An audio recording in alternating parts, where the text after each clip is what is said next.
Greetings! Greetings, humanity. And welcome once again to Channel Other Doc. I am Jim. I use he, him pronouns.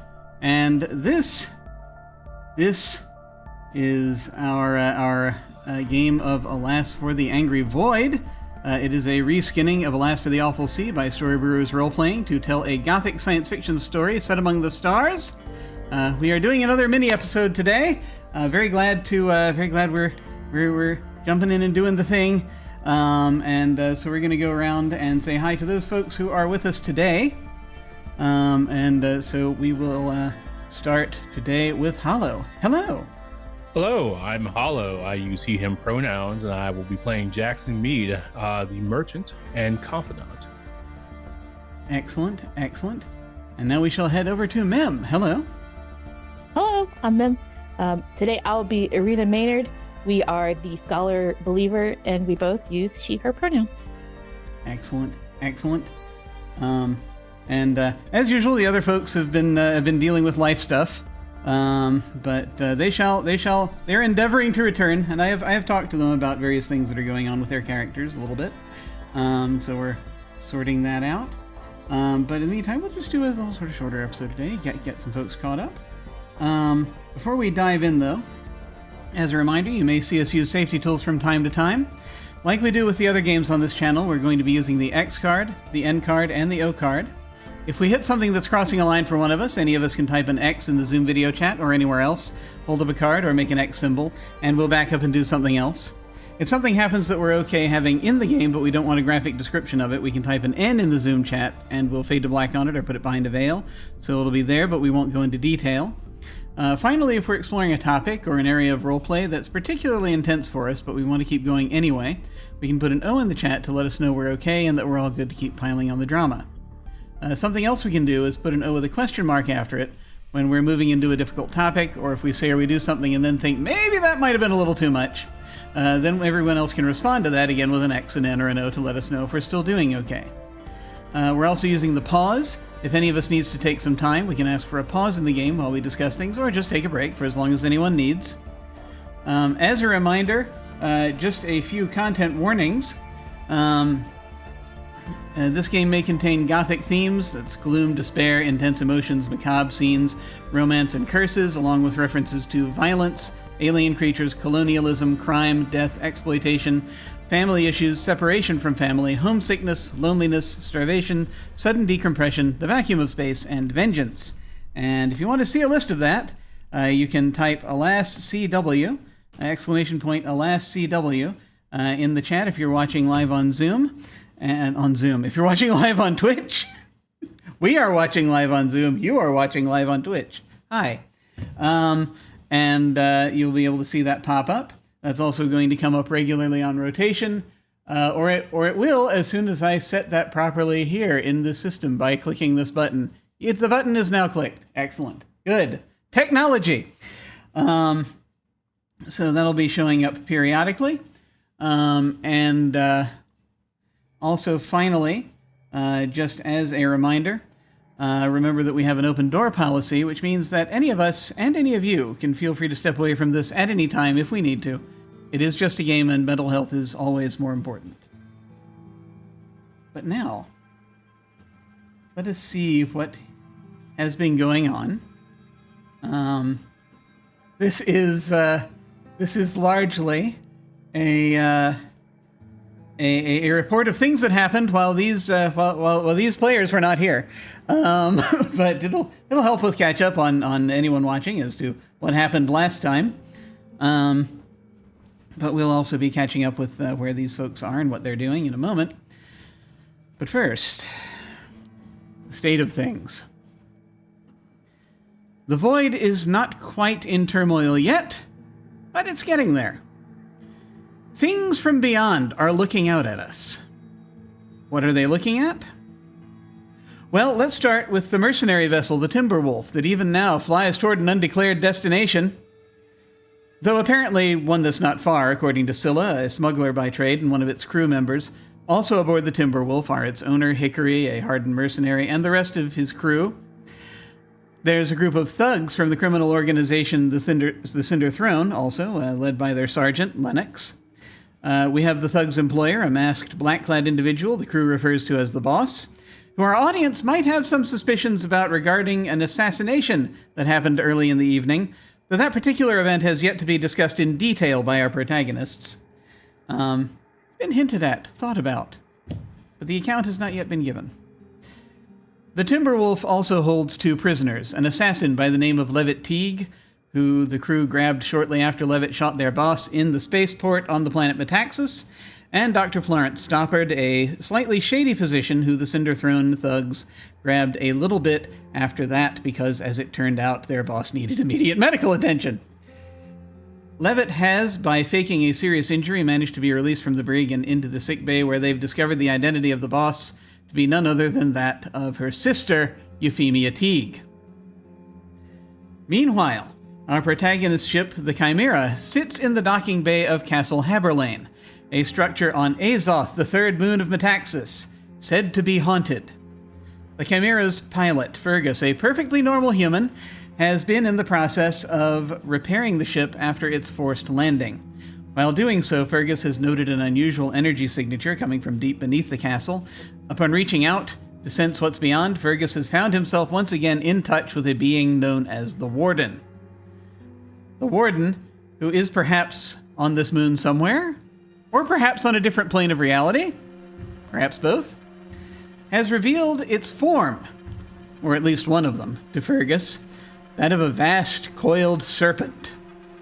Not unlike a world serpent, though its job is to contain that which it's coiled around. The Warden has explained that the upcoming release of one of its prisoners will happen in 4 days, as on Metaxas it's now the wee hours of the morning. Which prisoner will be released will be up to another being, an entity of great power known as the Magister. It will be possible to appeal to the Magister at the time of release, but there are things that can be done in the meantime to perhaps affect what the judgment will be. One possible site for this to happen is Mela Station, a place of veneration. After much discussion, the Warden, who, as it turns out, understands Fergus's desire to avoid being alone, has agreed to assist him in getting to Mela Station quickly. There is a way to do it. The specifics of this process will be revealed soon. But what has everyone else been up to? We must catch folks up. And I will specify that I actually, per instructions from Robin, Rust is working on something right now. Rust, so I'm going to say Rust is on the ship. Rust is either in surgery or in his quarters, but has been busy, usually as limited access to him as he is working on something. Now, let us first talk to Irina, whom it has been a little while since we have seen her. And there are some things that Irina has been working on that we want to talk about and see if we can get her caught up. So, you had some time prior to all of these crazy things that happened, and I will talk to you about the crazy things happening. But prior to the crazy things happening, my understanding is you decided to take a good deal of time to sort of sit down and read through the other books, some of the other books that you grabbed. Yes. Try to determine more. I think you were trying to figure out stuff that there was stuff more that was related somewhat to the moon. Yes, am I remembering that correctly? Yes. Okay. Yes. What exactly? I don't remember, but something to do with the moon. Yes. Yeah, because you'd had 2 different avenues of investigation available, and the first one had to do with sort of a more general stuff in the sector and alien presences. Mm-hmm. And then there was stuff that's more local to here. Yeah, there was stuff that had to do kind of with stuff centering a little bit around Mela Station. And then there was stuff that was a little more local to planet Metaxas. And I think now, as you've been looking through the Metaxas stuff, is when we're going to now we're probably going to have a couple of rolls happen in a moment. Let me actually pull up the appropriate document so that I can see things and perhaps have them to hand so that I can figure out what I'd like to see here. Let me pull up our moves and our descriptors. You are diving in and doing research. Let me see. Do you have anything under the scholar to look stuff up? No, right now you're just doing outsmart, and the outsmart's the only one that's in there, so that's kind of something else. This is reading a situation, I think. Would you like to do that? Sure. Okay, so that is going to be a roll plus brains.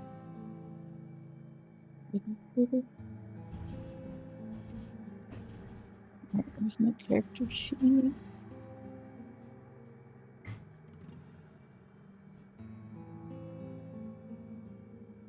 feel like it's been so long I don't remember how to play. Okay. Roll plus brains. Ha! You did incredibly well. That is perfect. That is a 12.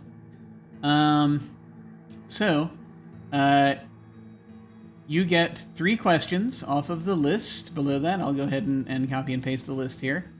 And when you act on the answers to these questions, please remember this, you're going to get a +1 to any move required to act on the answers to these questions.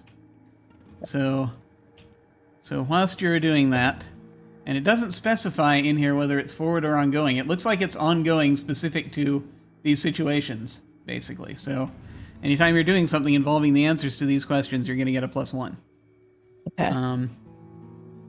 So there are the questions. And right. we will shape them into the necessary forms for what you were doing. So what is our biggest threat? Okay.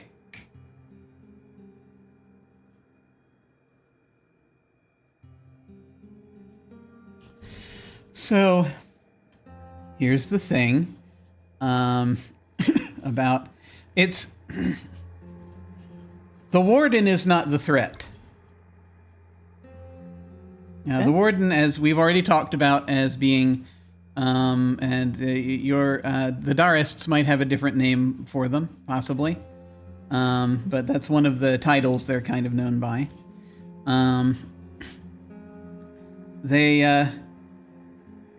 And so it is suggested.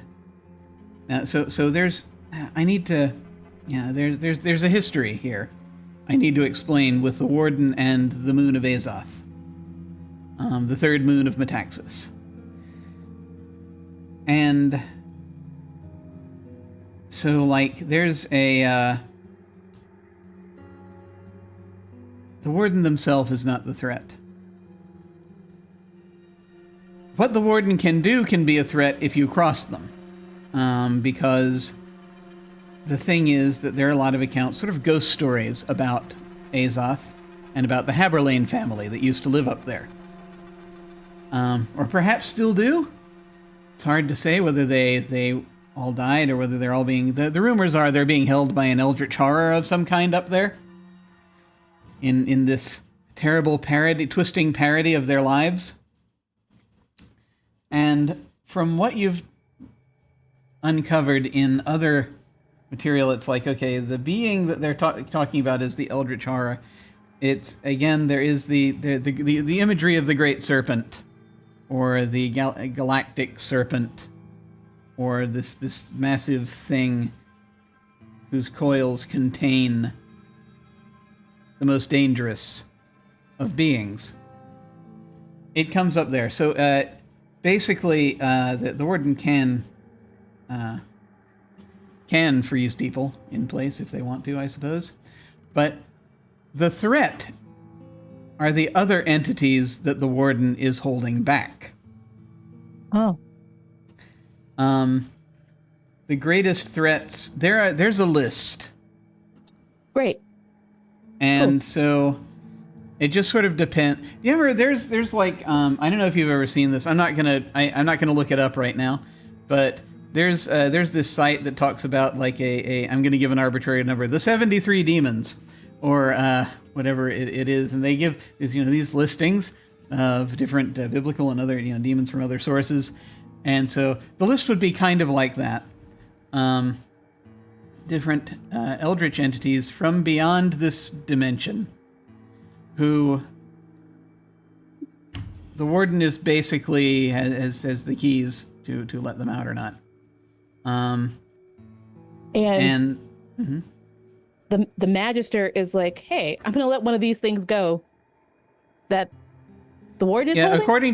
according to the both the lore and actually just lore that you remember from Darist lore, the magister is in charge of who gets let out. If such things happen. I mean, they do a lot of other things too. Is sort of the idea is that they hold the scales of reality. But yeah, the warden doesn't get to decide who gets released. The magister decides that. Okay. And so yeah, there are any number of entities that could be candidates for release right now, sort of depending on how things are looking. You're kind of a point a cycle where one of them could be released. Okay. If they if the magister deems it so. Okay. That's one of your questions.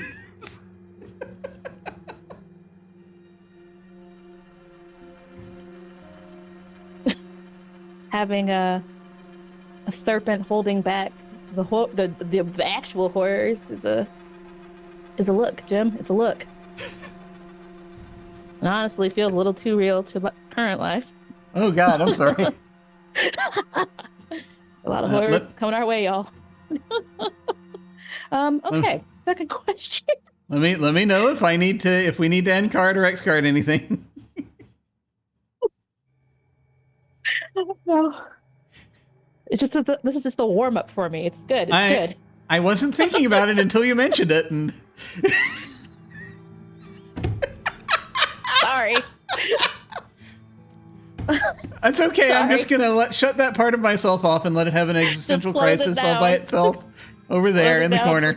If I've ever learned to compartmentalize, now's the time. I'm so sorry. It's okay. It's okay. We got this. We've got this. Watching us have a meltdown live. Okay. The great thing about RPGs is you can actually save the world. Oh man. Bleak. We need to keep going before this gets ridiculous. Before this gets any worse.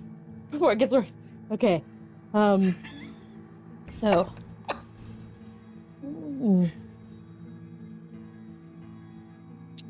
What's my best way past through this? Okay. So I don't know if you're going to like this answer.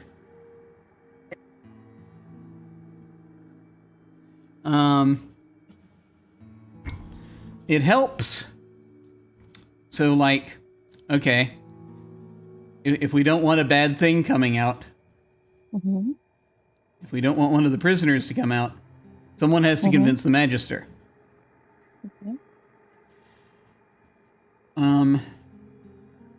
From what you've been able to determine, if you've got, there are like a bunch of charts and things that you have looked at also, and it's like, okay, so the cycle happens to correspond with the time that that a particular astronomical object will be in the sector. And that object is Attis, the spectral comet. And you look up at the clock and it's like, oh, only 4 days. In about, in less than 4 days. Or so. That comet's going to be passing through, you think it's going to be passing through the null zone. Section of space, part of space in this sector. This empty zone where things get weird. Again, there's a lot of folklore around the null zone. And so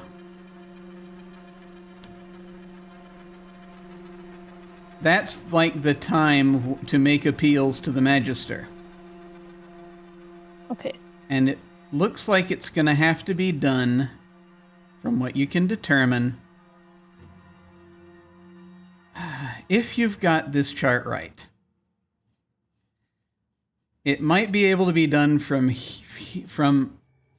the moon. This is before you're on the moon. Might be able to be done from the moon. It might be able to be done from... Apparently there's this somewhere that on a place that corresponds to where Milla Station is.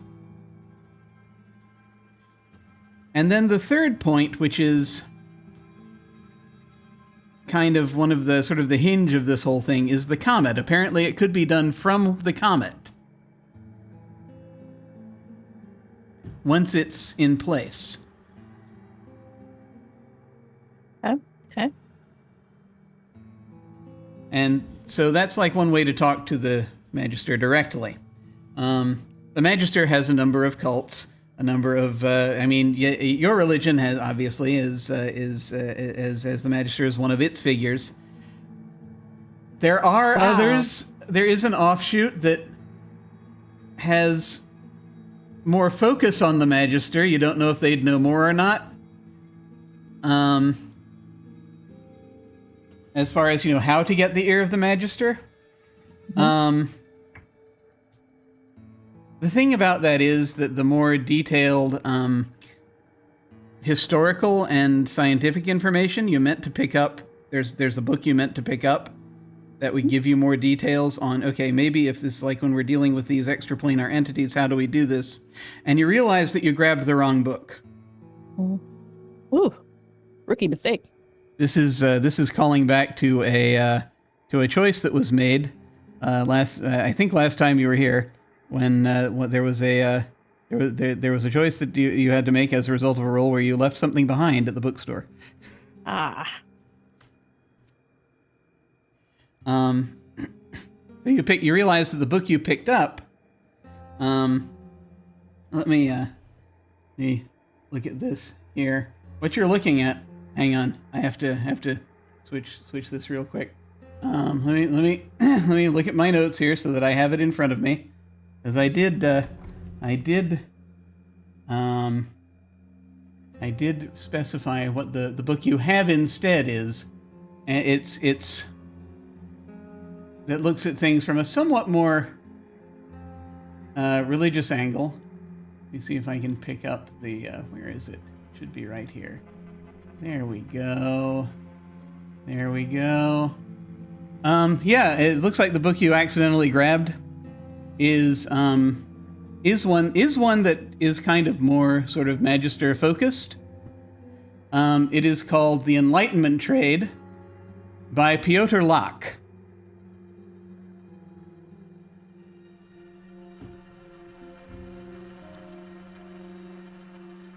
And has something to do with like using the idea of, it's this weird, that's who apparently is somebody that got deep into the religion a few years ago and then decided to write this whole almost Dianetics-like book about the whole thing, about using the idea of the exchange of wealth for greater universal balance in the scales of the Magister.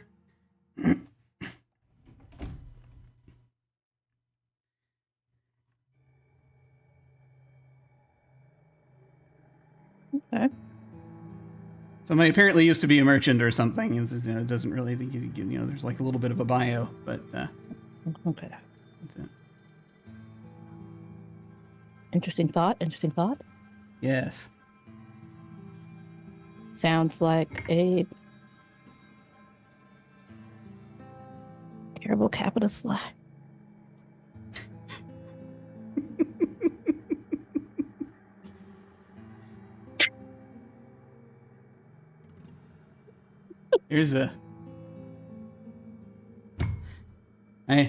I'm just going to explain now that I've been waiting for a long time to bring this book up, and the reasons why may become apparent later. Okay.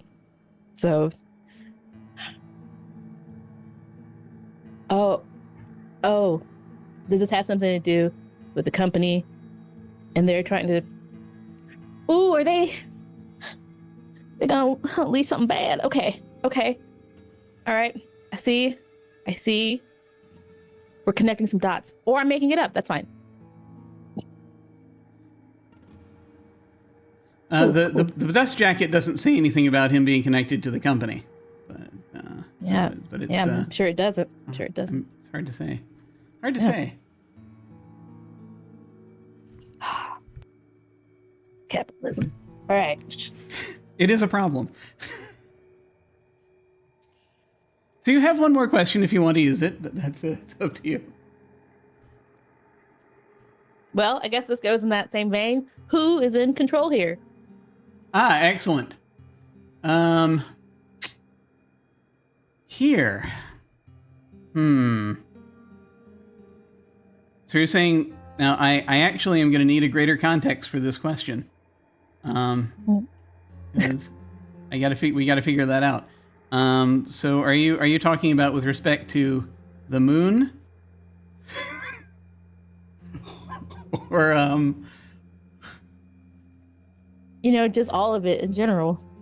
Or just the universe? Who's in control of the universe? Is that too grand a question? Who's in control? May take a little longer to answer that one. Who's in control of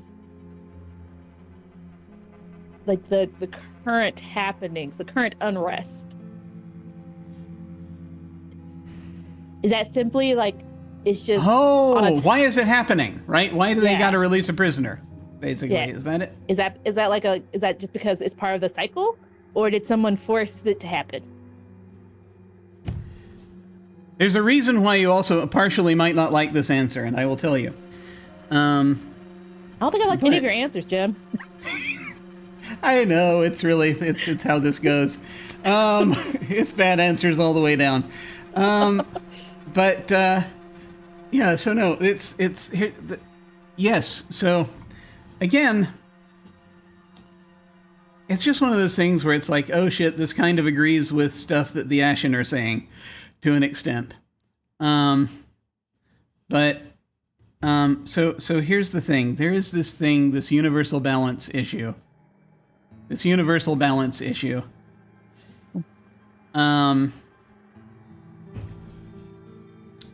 So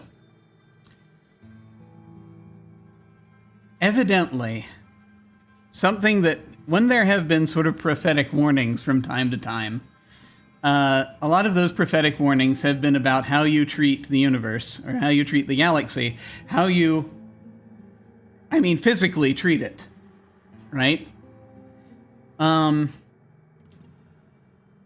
So this kind of goes back to the switch to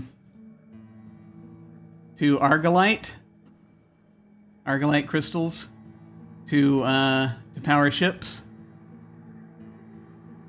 to an extent. And it's not the fact that it's being used to power ships, but it's the extent to which it's being used to power ships more than anything else.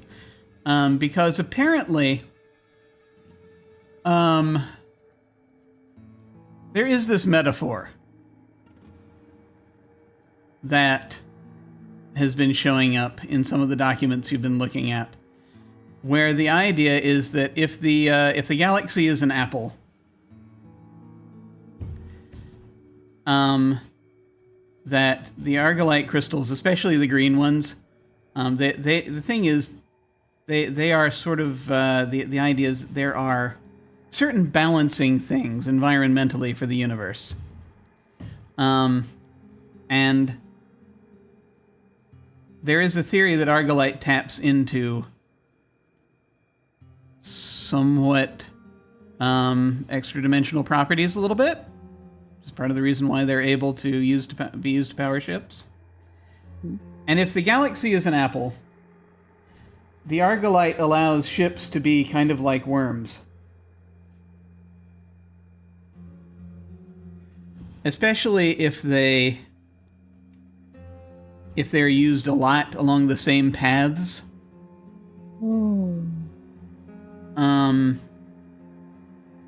There is this idea that if you believe in the next dimension, that enough use of faster than light travel in that fashion can erode the barriers between this dimension and that dimension.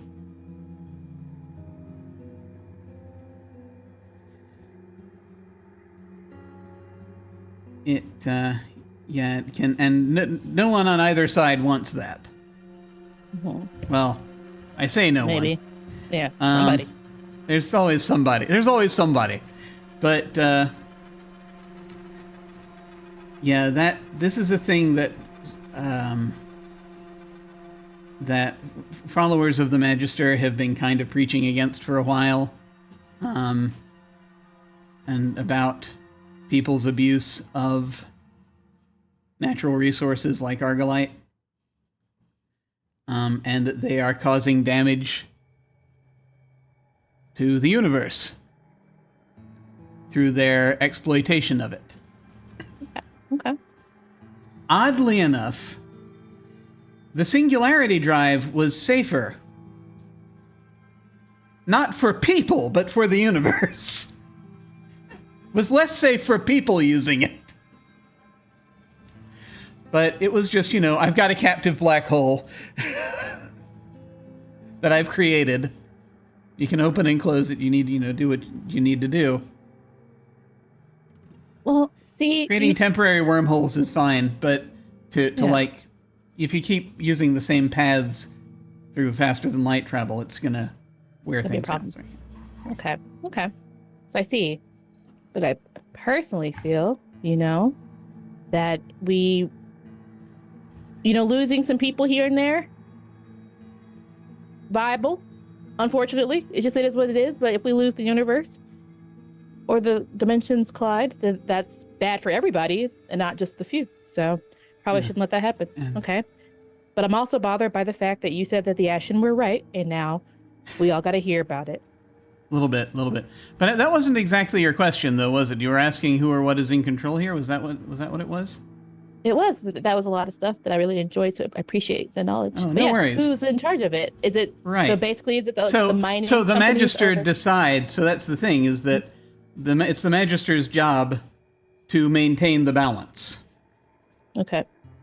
And so rather than telling you an answer you already knew, I needed to give you context. So the thing is that it's the Magister's job to decide, okay, it's like, well, we are at a point in the cycle when we can let somebody out if this, if the balance needs to be restored. So.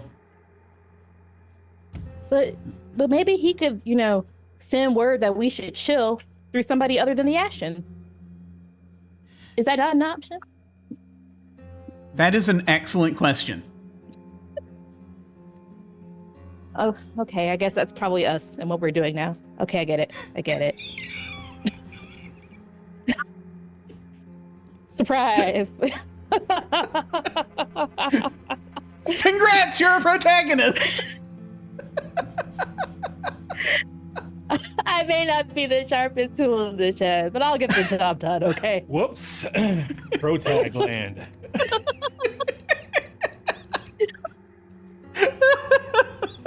Suddenly it all clicks. Suddenly see more. Yep. When that fourth wall comes tearing down, it's the realization dawns. Like Fergus said a few sessions ago, these are my monkeys and this is my circus. Crap. Woo! Woo! It is a hard life out here. Okay, I got it now.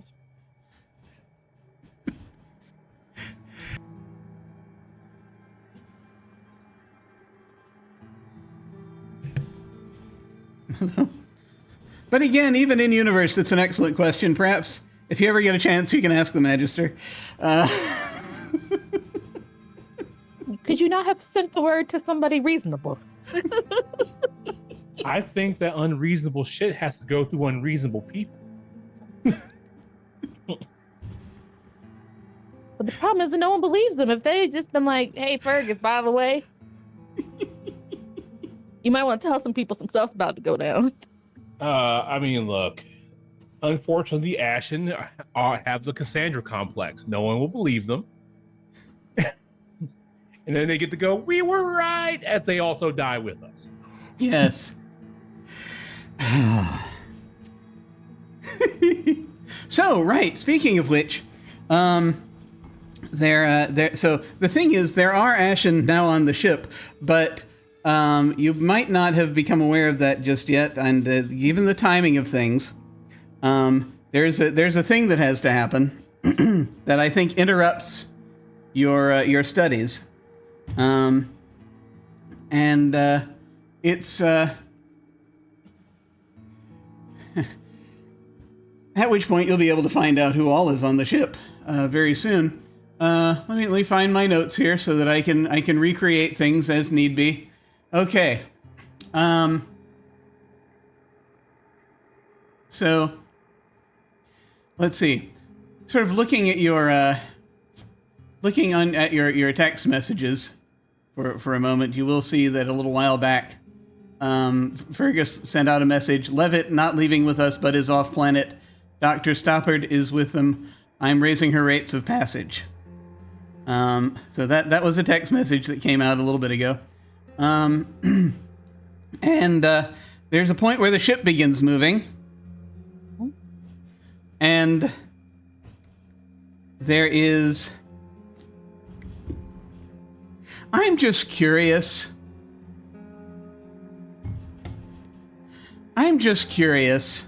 If when the ship is preparing to take off, and you know there was sort of messages coming out, we're going to take off. When the ship is taking off, actually it did take off a little suddenly. When the ship is taking off, do you normally prefer to just hang out and wait, or rather or take whatever, go to your taking off seat or whatever, or do you sort of keep things internal, or do you usually check monitors or things like that to look outside, or to see what's happening? I think there were too many big revelations for her to want to be actively engaging and monitoring anything other than just sort of okay, we need to study on some of the stuff that we just found out. So maybe sometimes she's sitting somewhere where there are more people and she can be a little bit more involved in the taking off and see people and do things, but she's probably strapped down in whatever safety seat room thing is in her room with her stuff so that she can study. So this time around, she did not monitor anything. Excellent. So there's a point where the ship begins shuddering as it is taking off. I think most of the conversations that were happening just in the cockpit. And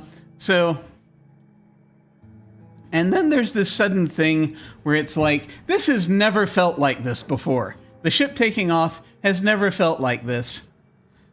Because it's suddenly the ship goes straight up. And you're pushed back into your seat, and the walls begin to glitter.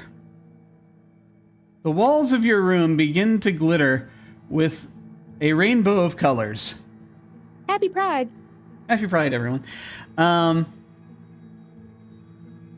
But just a panoply of different colors shifting back and forth along the walls a bit. It's almost as though this doesn't happen when you go into when you go into faster than light mode. Typically, it feels a little bit like it, but it's like some kind of jump is happening that you are not familiar with. It normally does not feel this way. Normally the room does not have this corona of light coming through it. And there's a moment where it stops, and then a few seconds later, you're again pushed back into your seat as the ship careens to a stop. In atmosphere. You feel that you're in an atmosphere again. Or at least an atmospheric bubble. It was very fast. And then Fergus will announce over the speaker, "We have arrived on the third moon. There's a castle above us. The ship's going to need some work. Well, Signy, I guess you're home." Click.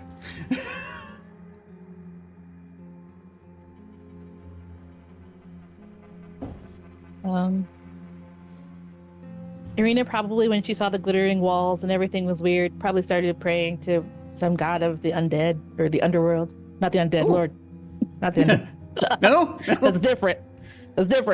Oh dear. The underworld. The god of the dead. And it was like, I think I'm about to meet you face to face, but let me clear some things up real quick. And then as we landed, it was probably like, okay.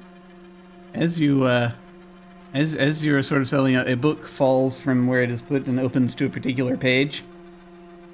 Ooh. This is a detail Jim forgot to give you a moment ago, so he's going to do it narratively. You suddenly realize, this is when you were looking back at what some of the threat is and the prisoners. Mm-hmm. It is mentioned that as the time of, and this again is a religious text, but as the time of the conjunction begins to happen, as it gets nearer to it, the walls do become a little thinner between dimensions, and some of the prisoners may try to reach out and inveigle those on this side to aid them in some fashion. They may reach out across the void and make contact with people that they think might be able to assist things in their direction one way or another. Cool. Cool. Okay.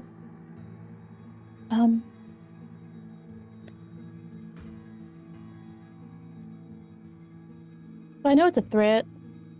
But it, are any of the threats like things that are actually relatively mild and not necessarily bad? It will take you some time if you want to try to narrow down who it is. Like, is there one that just returns everybody to a really simple way of life that doesn't involve this kind of travel, or are they all just like doom and gloom? You're all about to get wiped out. Get ready. Bad. They're all bad. Well, I want you to imagine. Well, let me put it. I'm sure it's possible. Some might be in for crimes that they weren't really all that bad. Maybe these eldritch creatures. But if you do something bad enough for you to be imprisoned inside a galactic serpent, it's probably not looking that good. Also, I bet that not that bad is on a very big scale, so yeah. It still doesn't matter. Probably. I only ate one universe whole. What do you mean? Yeah. Kind of that. It's kind of that. Sometimes innocent people get locked up. Yeah. And that's the other thing. It's like they're going to get released on this thing where it's like, okay, you have this one job to do. Once you do that job, then don't do it again. Okay. So it can't be anything that's going to incredibly destabilize the universe. So it has to bring back Yeah, the point is to stabilize the universe. Yeah, so it has to bring back that homeostasis that the universe demands. So that still doesn't mean it's good for us. Sometimes you gotta clean house, okay? I might be the questionable protector. All I'm saying is my mama told me not to get swept with no broom. That's all I'm saying. It's very fair. What? So yeah. Just let me know initially what it is you want to start doing, and then I'm going to hop over to Jackson. Okay. Well, probably come out and figure out what just happened. Okay, excellent. So you might be getting involved shortly. We'll see. Okay. I'm going to check in with Jackson here, as we are we have landed. Just as a bit of a reminder, the thing that happened last is that what I just described, the walls turning multicolored, as you were in your cabin, and Signy was there, and then Signy said we're here before the announcement came from Fergus. Don't like that. I'm gonna let that go. Yeah. And she seems excited. She's putting on clothes at this point. And just basically as though there's, just as though there's something she has to do now. Okay. Well, Jackson will then put on clothes. Okay. Don't you worry about that. Don't worry about all that. Don't worry about all that. Don't worry about all that. Yeah. Sometimes the man has to make sacrifices for ham. Yes. It's important. This was completely business-related clothing removal. Not a proud man, I'm a businessman. But yes, no. So no, she will basically as this is sort of going on and she's doing this, she'll sort of look over. Are you okay? Are you okay? I am perfectly fine. As he puts on his clothes and straightens himself out. And make sure that nothing is necessarily broken. Yeah. Yeah, she's actually gonna yeah. She's gonna go ahead and help to she's gonna she finishes pretty quickly, actually, and she's sort of helping you a little bit, if you wish. That's fine. And in so doing, she actually comes and she will transfer the pin from the bathrobe to your current clothing, if you wish it. Sure. Have to keep up all pretenses. Yep. Sure. No, absolutely. And she says,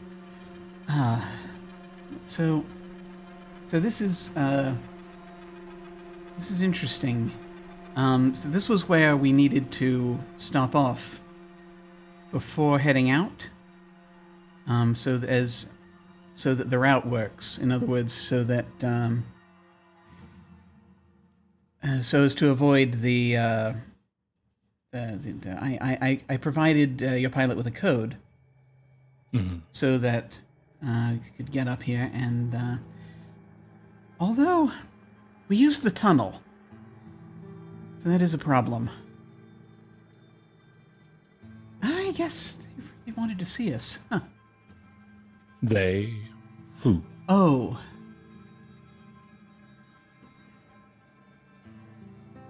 You really want to know? You've already said it, so we might as well. There's a lot. Well, there's rather a lot going on. I am. So I spend some time up here. My family is up here, and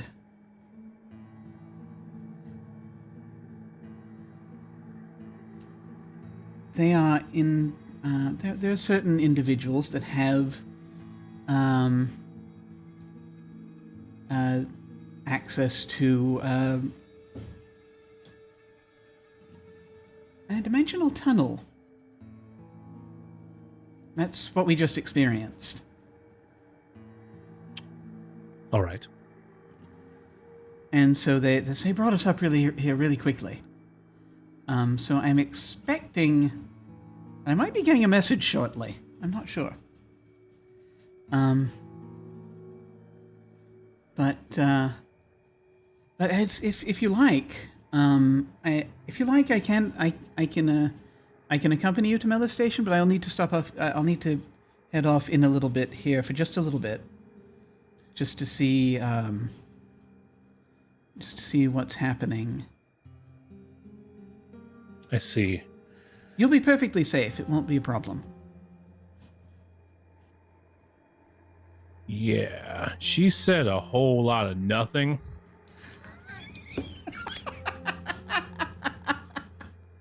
So, do you want to try reading her thoughts, or do you have some other move you want to make? Sure, I would like to use inside knowledge. Yes. I have approached them in intimacy, and I have a desire to discover their secrets. Ah, yes. Yes. Definitely. So, yes, roll plus beauty. This is definitely, if there's any time to use it, it is now.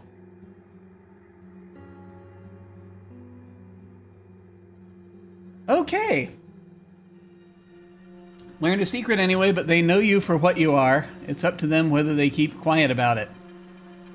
Okay. So.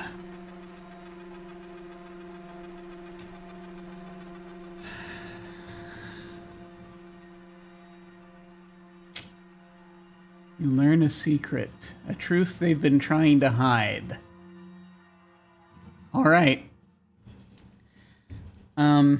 So as she is putting on her clothes, she's actually, you noted as she was putting them on, she did not put her her uniform back on, her ascendancy outfit. She instead is putting on something, that basically is kind of more elegant travel gear a little bit. But also it includes this this necklace she puts on with an emblem that looks like it's kind of like a coat of arms thing. It's like a big sort of snake or a serpent or a dragon or something coiled around the base of a castle tower.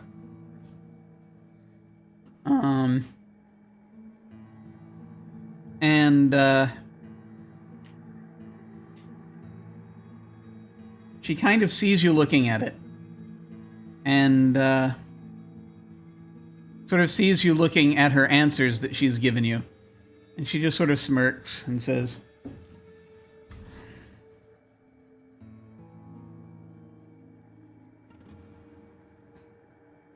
"It's my family crest." Mm-hmm. I'm technically one of the Haberlanes. I'm descended from them. They are, it's not all as dramatic as the legends have been made it out to be.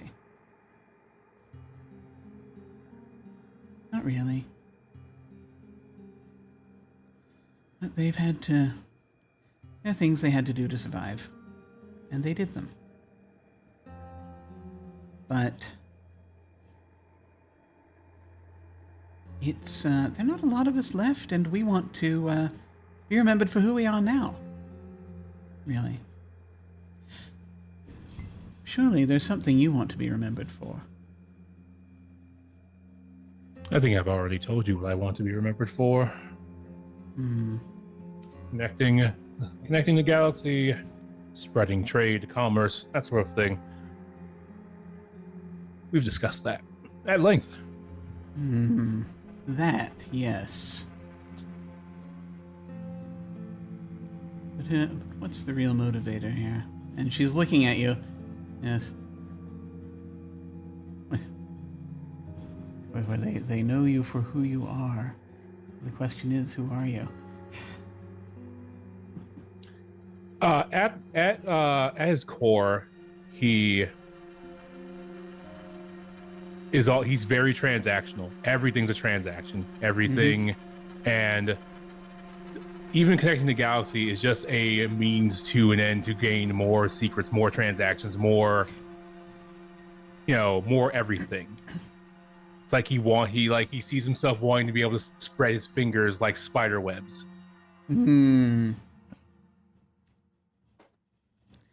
So, she says,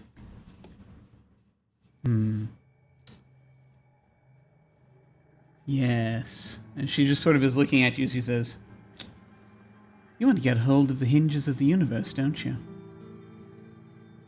I wouldn't put it so grand. That makes me sound like something akin to something detestable, like a god. Ah, well.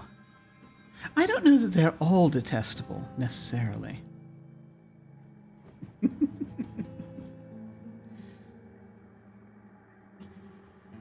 If you're very good, I could introduce you to one of the ones who is relevant to the hinges of the universe, if you really want. There is a very deep narrowing of his eyes at the mention, because she has now revealed herself as a person who believes. Ugh. That's fair, yeah. Ugh. Yeah. Like, if you think that's wise, Signy, I guess I would love to do that. Excellent. Let's and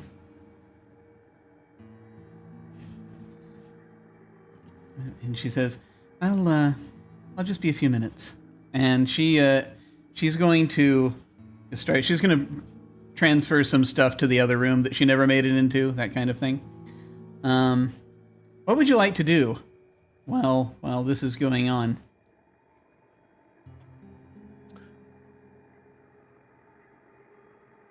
There is a brief moment where Jackson considers stabbing her with his letter opener. He pulls down and he contemplates it, and then he puts it back.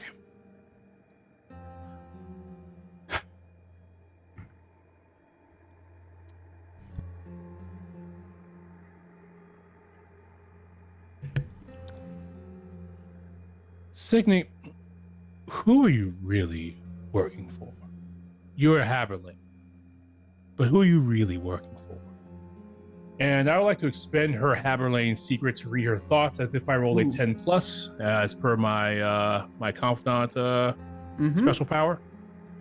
Excellent. So let me see here.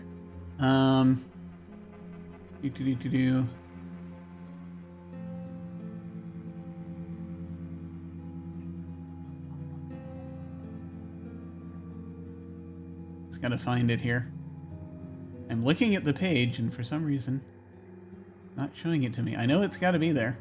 Ask them questions as if you had succeeded at reading another's thoughts with a 10+. Excellent. So, read another's thoughts. With a 10+, ask 3 anytime during the course of your interaction. So, your new set of questions.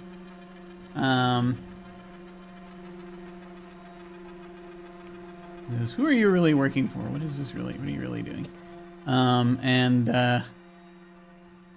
These are the move questions.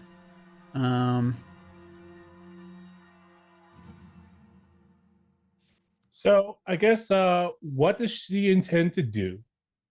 What does she wish I would do? Mm-hmm.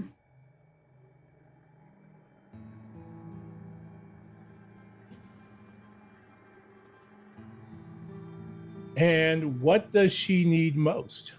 Okay.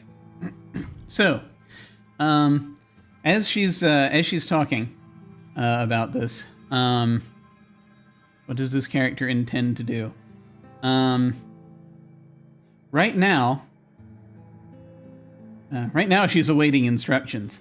We might even revisit the question in a moment. But you asked her who she's really, and she says, well,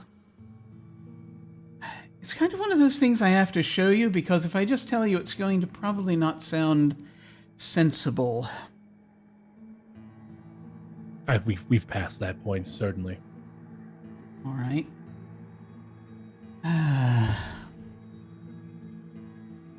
I'm definitely with the Ascendancy, but as my family is part of their membership, can we talk about it as we walk a bit? Certainly. She's going to take you. She's going to walk out into the hallway, basically, as she's just putting stuff away in the other cabin, and getting her other stuff together. Yes. As I'm walking by and I see Irina's cabin, I just oh yes, the Ashen are here. Send. Oh, do you like pop in to tell her? Do you like? No. I send her a message like. Oh, okay. Okay. So yeah, Irina, you're gonna get a little message, by the way, as the Ashen are here. And actually, Jackson, I don't know. Did you see who the two Ashen crew members are? I saw the one woman she can't stand. Yeah, okay. If you saw her with the other two, then you might recognize the other two. The one she can't stand isn't here. But there are two others, and there's this common area that they've sort of wandered into right now. So they are here.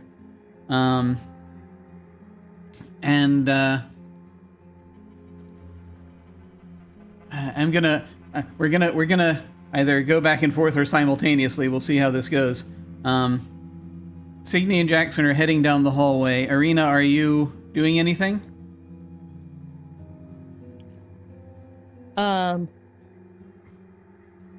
So she could either be trying to figure out what just happened, why the walls were glittery rainbows, and why the hard landing. So she may already be out of the room because she probably got up and left immediately, or she could come out at an excellent timing to come out even faster after getting that text message and happen to run into Jackson and his friend.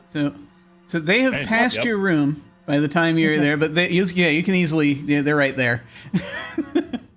Excuse me, I think someone just rang my doorbell, so I should probably go check what that was. So I'm gonna step out very quickly. Oh, okay. Yes, go forth and do the thing. So she does not catch up with you immediately. As the two of you go past this sort of cruise ship looking arboretum, and I'm trying to remember the parts of the ship now that we set up, that we've got here,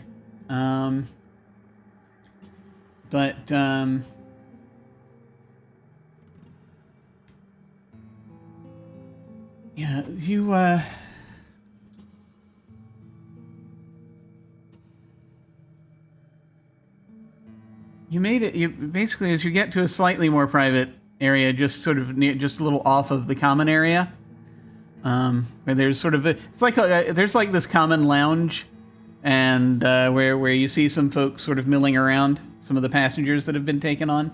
Most of them are merchants, but she will say to you, "All right. What would you say if I told you that I am also connected to a visitor?" Define visitor. An extra-dimensional organism. All right. About as reasonable as everything else that's happened today, so you can continue.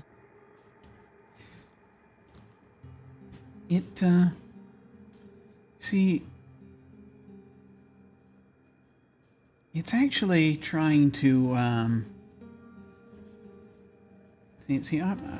my family some time ago ended up creating a site for it here on Azoth to allow it to do its job, which involves there's a lot of things regarding a universal balance, and also rather a number of things things that I won't get into at this point because it's very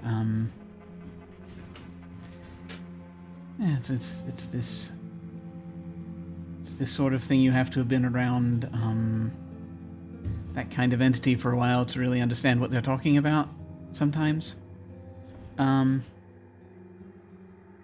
But its job is to keep problems out of our universe.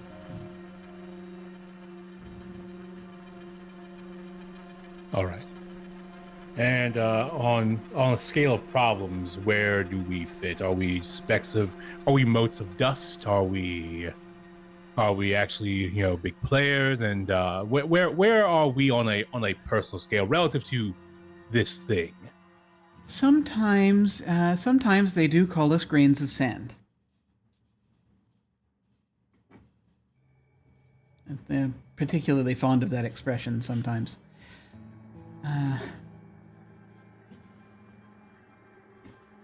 But they understand the value of having us assisting on this side as best we can. They and their brethren, the others, and so I and a number of other individuals do our best to help the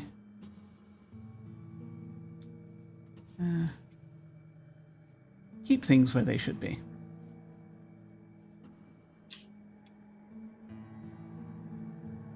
Let's see.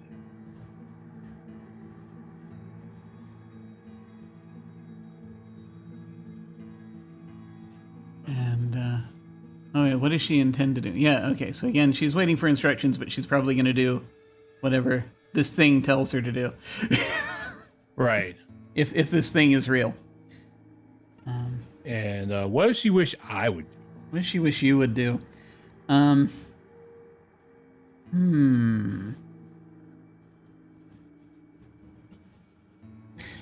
So, as part of this whole thing, she says, and again, this isn't really anything that you're going to need to worry about too much. It's just simply that your part of this is important too in getting the Quantum Line initiative going and helping set that up.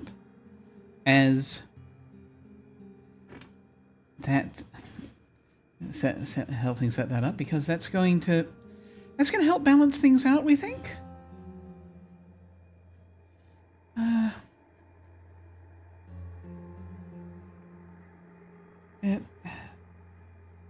Evidently there are problems with the Argolite a little bit, so we would just want to make sure folks don't have to overuse it. I see. And so the answer, out of character, because again, you sort of get this impression she's just wants you to do what you said you'd do. That's pretty much the That's good. Yeah. But you do get a hint that's unspoken from her. She does still kind of like you a little. So she might be still on the lookout to see if you want to take on any additional responsibilities at some point. Because she knows what your ambition is, and so she's seeing a little bit of a line in there. You get that impression.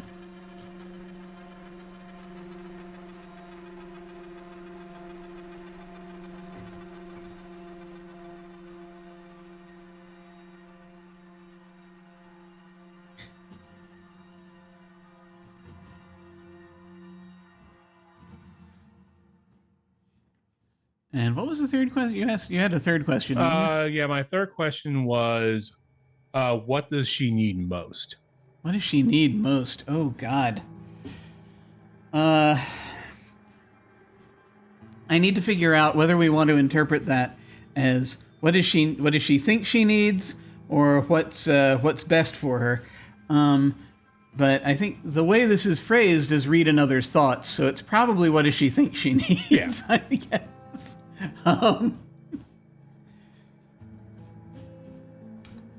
She is, on the one hand, awfully chill about this whole thing. But, you know, again, if it's something she grew up with, that makes sense. But you get the sense as you're talking to her that there is a greater plan of some kind in place that she needs then she needs that plan to go off. She seems on the brim of trying to fulfill some kind of purpose from what you've been able to read.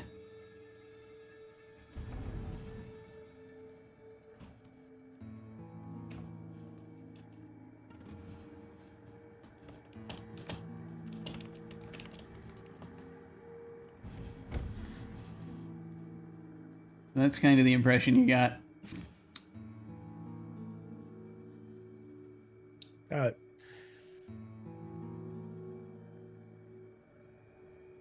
And yeah, I think that Jackson is slowly shifting from atheist to anti-theist.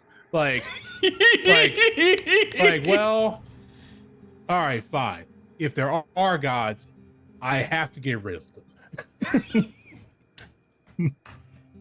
Let's kill a god. Oh boy. And Twitch takes us off. No. So that's all right. I put warnings up.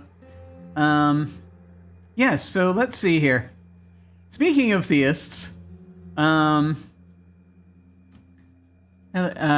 Irina has you've managed to sort of follow. They're still at a distance. You get an idea of where they are, but you got distracted for a moment because you saw a couple of these individuals in the common area that you passed by. Irina, you saw a couple of people who you know from that they are a couple of Ashen. They're hanging out in the common area with a couple of these merchants, with some of the merchants from the place, from the sort of the port merchants. And if you like, I will give you their names. Yes, please. Okay, there are two of them. It is a man and a woman. Demetrius Birulis and Yana Saunders. Demetrius and Yana. Yes. Okay. And I'll go ahead and I'll put their names in here.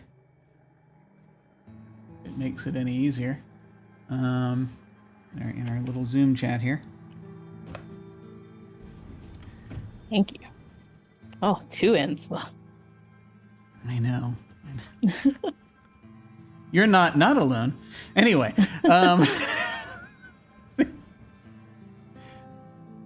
sorry, the inside jokes come at me sometimes. So yeah, that's what you're. So you see them. Do you want to interact with them? Because they might be about to glance you. They might be about to see you. Yes, let's interact. Okay. Let's chit chat. Entering interaction mode. They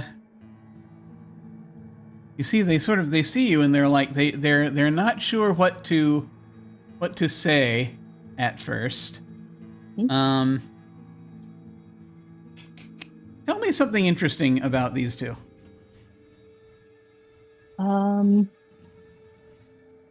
As far as like what they look like, or I know something about them. Yeah.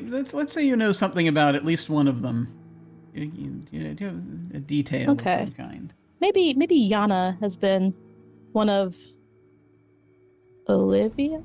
Olivia's kind of yes girls. Okay. They've known each other a long time, although I do not know Yana as well.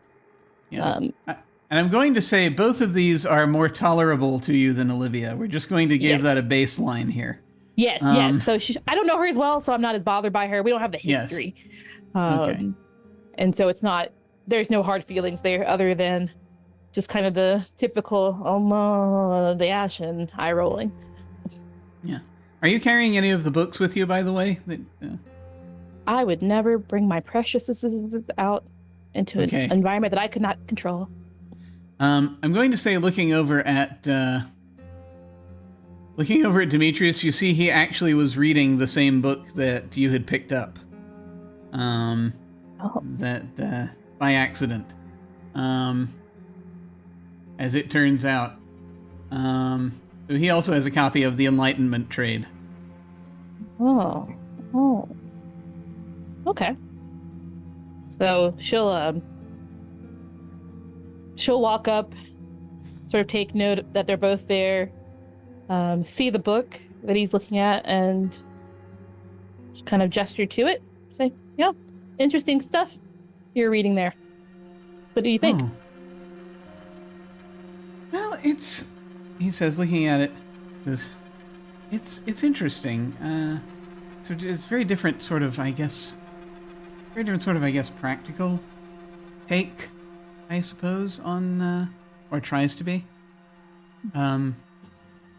Uses kind of the accumulation of wealth as a metaphor for some of what we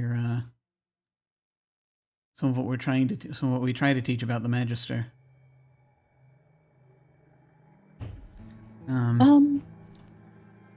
And tell me more about the information that you've gotten about the Magister. Oh, certainly. Let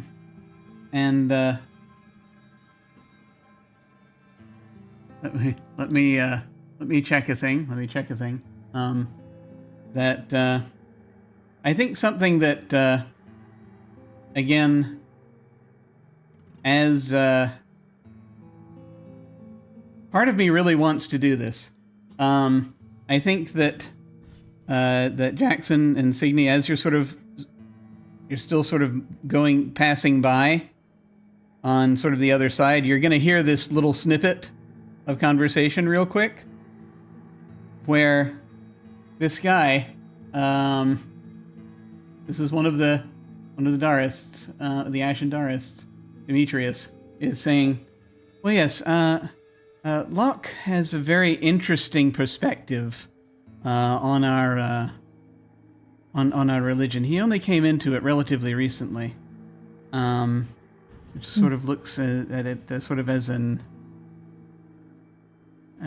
somewhat of an outsider that he was, but it says that the things that he learned in business apparently prepared him for how to interpret the will of the Magister. And I'm just going to mention briefly that, and Jackson, you may either continue moving or you can stop and continue listening, but that story sounds very familiar to you. I just kind of look at Signy. You have things to catch up with. Yes? Oh, certainly, yes. I'm probably going to need to report in shortly. Well, I shouldn't keep you. I should tend to things here. All right. I'll probably see you in a bit. And so she turns and she heads on.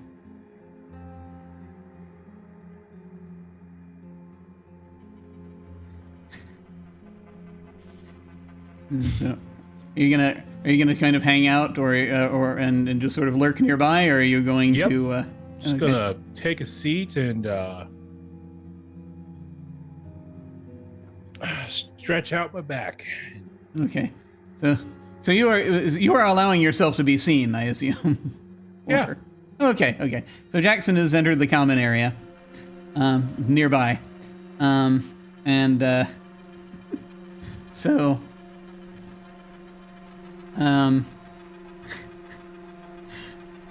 Demetrius will be again as he says to Irina. He says, "Yeah, the idea is the idea that I've been able to glean thus far. I haven't read all the way through this yet, but I'm trying to sort of use it to try to figure out how better to describe what it is to others about what the Magister is trying to do, which is to just maintain universal balance and harmony."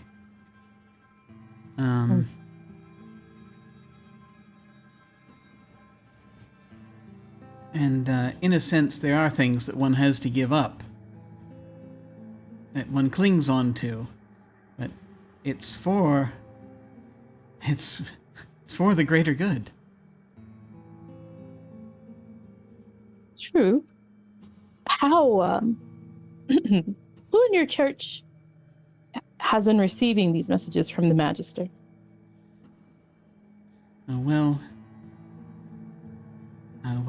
Olivia was the one who was the first of our group to see their face. And actually, yeah, these are...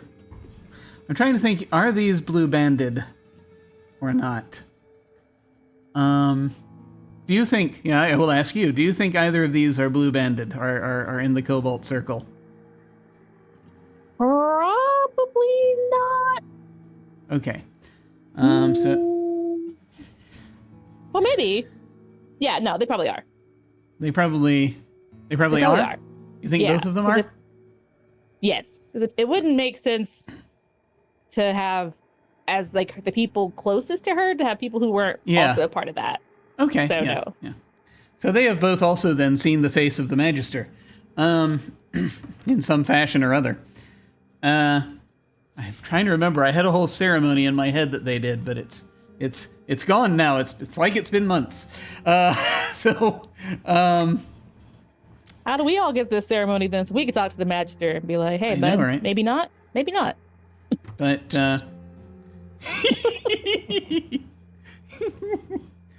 yes, there are moments of. But I'm sorry. What was it you asked them? Did you ask them a question? I did. I think it was who was the first, or who's been in contact? Oh, who's seen it? Yeah, who's been in contact? Right. Where's the prophet? I think we've both also seen the Magister's face. I think of the two of us, you did it more recently, didn't you?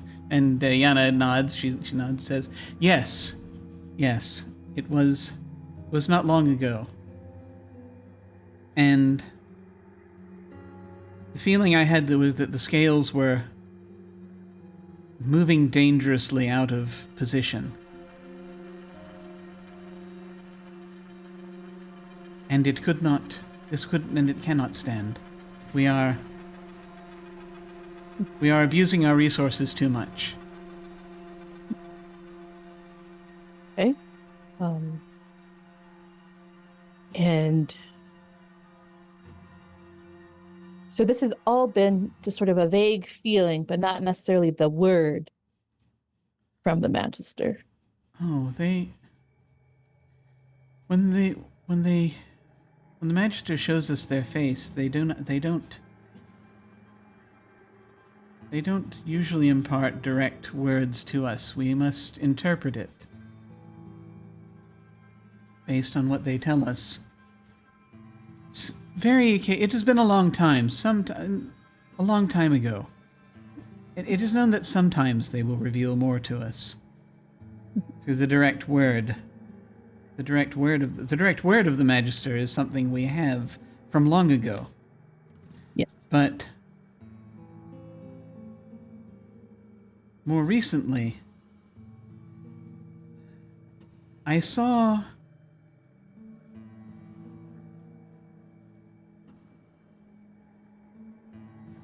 He revealed to me a triangle in space, and that fire would come from this place, from one of these points. This is one of the points, I think, on the triangle, where we are now. Near Metaxas. Metaxas is where we can make a difference to stop the exploitation, or try to. But we see how well that's been going lately. She says, she seems a little crestfallen. She just sort of looks again over at Demetrius. And Demetrius is nodding. Yes, that's why I've been reading through this. Locke apparently... He mentions briefly that he'd learned a lot from his old business partner, and so there are certain practices that he mentions here. But as ways of communicating, to try to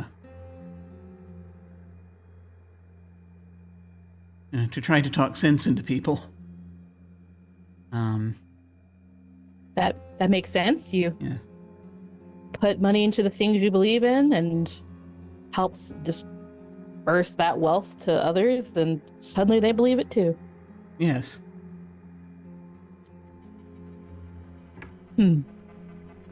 Well, probably a more useful way of spreading knowledge than starting riots in the streets and markets. And they just sort of are looking at each other, and they just sort of...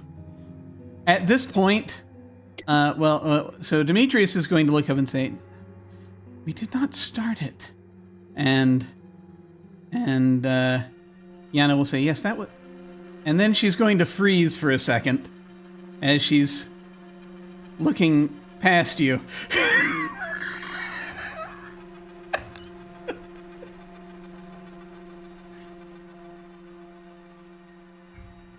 And then Irina turns to see what we were looking at. Jackson's lounging there in one of the chairs.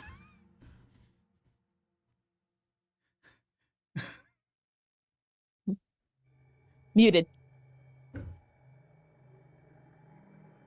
Yes, who was it that started that riot? Irina turns and looks back. They're like,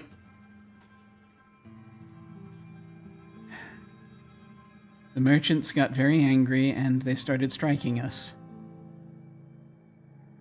I'm sorry, you were impeding merchants and they became frustrated with you? Is that it?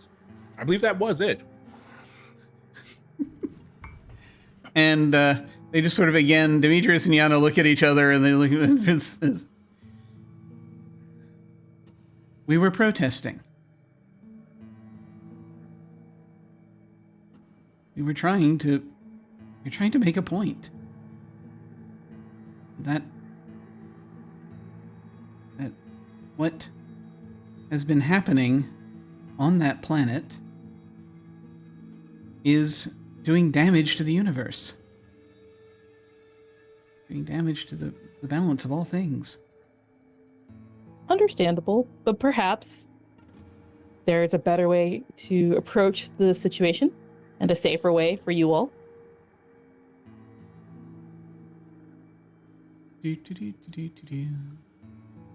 So, as they are looking at each other again and trying to think about what you have said, actually, let me ask you something.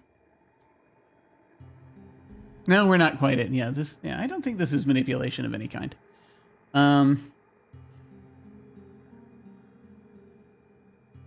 They are,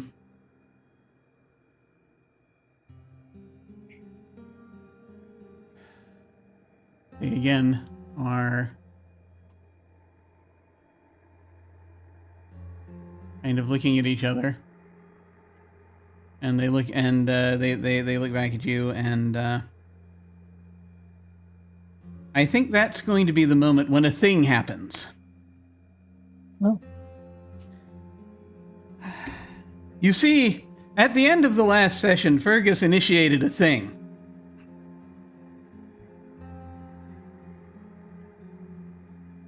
And now the thing is going to happen. Okay. So let's go with this. Let's see if this is the thing that I want to use here.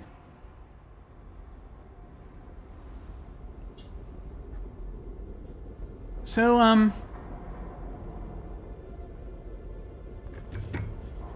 there is this moment as this question is hanging in the air that Jackson and Irina are both going to notice something.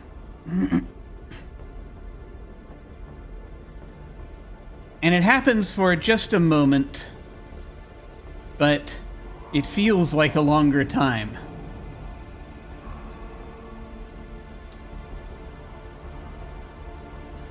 There's a moment when the light that you saw before, the multicolored light, seems to well up for a second. From where, you're not sure. And your communicators go crazy for a second. Do either of you look at your communicators? If it's going haywire, yes. Yeah. I paid a lot of money for this thing. Yeah, it's like static for a moment. And it's showing you something, but it's like you're looking at it, your hand is moving slowly as you raise it. It's like you're looking at everything in slow motion for a moment. There is something, this weird feeling coming through from somewhere a little away and below where you are. This light sort of like slowly pouring, oozing in your senses as you look at your communicators. And it's like you're seeing this both with your eyes and with your minds for just a moment. But on the screen of the communicator, for both of you, it's like the static happens. It shows the outside of the Chimera as it sits in this docking bay underneath the castle. You didn't even see the castle as you approached, by the way, necessarily, but nope. You're sitting in a docking bay. It shows a section of wall. It again, static. There's a section of wall in the docking bay that slides aside, showing a set of stairs going down.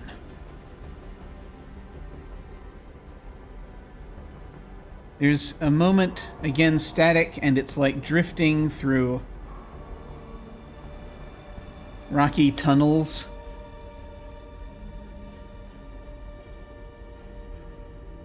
There's a moment of static, and it shows you this structure just welling up. It's very hazy around the edges, but it shows you it's like in a chamber down below there is a structure.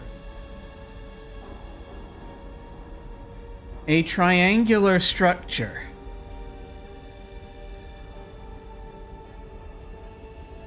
With an opening in the middle that blazes to life for a moment, this opening.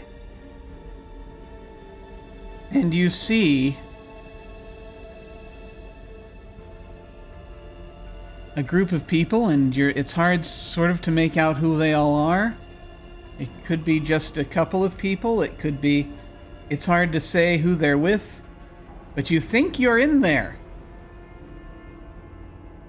But you see them ascending this ramp and entering this gate.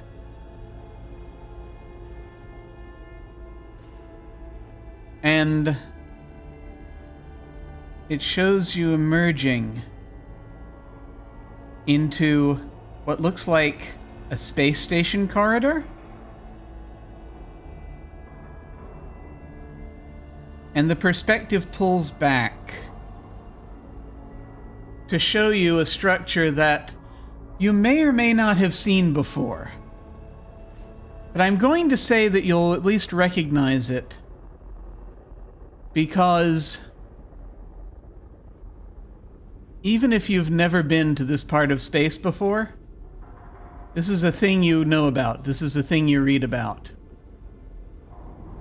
You see molestation.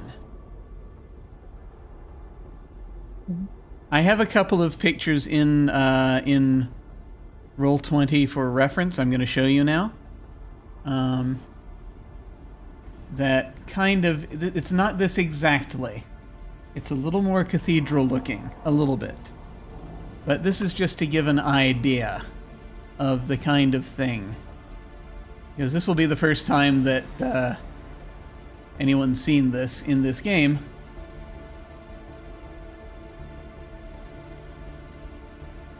But what you can make out is that one of the people stepping through is definitely Fergus.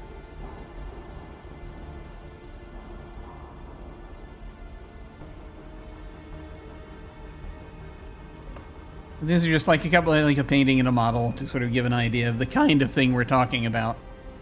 Mm-hmm.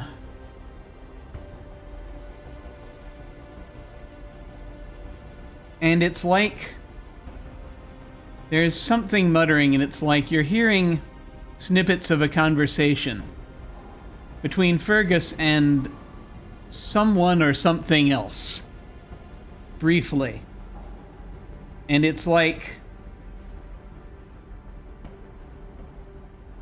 Fergus is saying something along the lines of, no, let's go directly, we'll get there faster. If we use the opening, if we use the gate. And the entity just replies, very well, that's your right.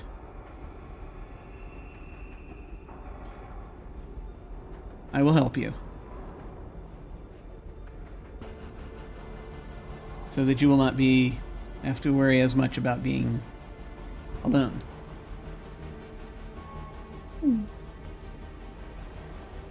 And it shows that the impression you get is that underneath this structure there is a gateway that apparently leads directly to molestation.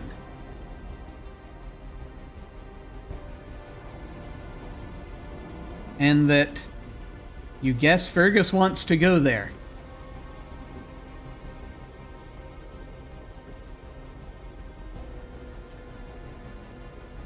And that is the vision. The everything goes static, happens again. And at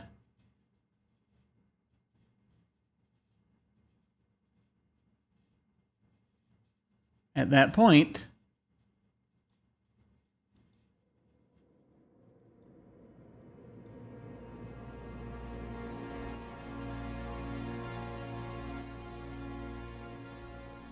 the lights bleed back down to where they should be. And looking around, you note that everyone else, aside from the two of you, seem completely oblivious to what's just happened. Did they notice us? Just kind of just like... They saw you look at your phones. Your phone. Okay. Oh, I gave it away. They're like phones. No, they saw you look at your comms. Okay. They thought you were getting alerts on your comms, basically. Okay. Love that. Irina's just gonna turn and sort of just look at Jackson, not really say anything, and just stare. Like, Irina's like really aware of all of this technology and some of the way that we can't explain the others' happenings and things, but she's never experienced them quite like this. And this has been a very long day for her, and she's a little overwhelmed by it all. And she just needs that moment to connect with someone else who just experienced the same weirdness, even if it's somebody who would try to make it and try to explain it away as not being sort of a celestial thing. You know, it's not a thing that happened because of the gods and whatnot, but Jackson will look at it. She just needs that moment of connection for someone else to be like, yeah, that just happened. And nod his head, kind of affirming that happened. And then he'll, for levity's sake, say, don't worry. Signy will not come between us and the hate we share.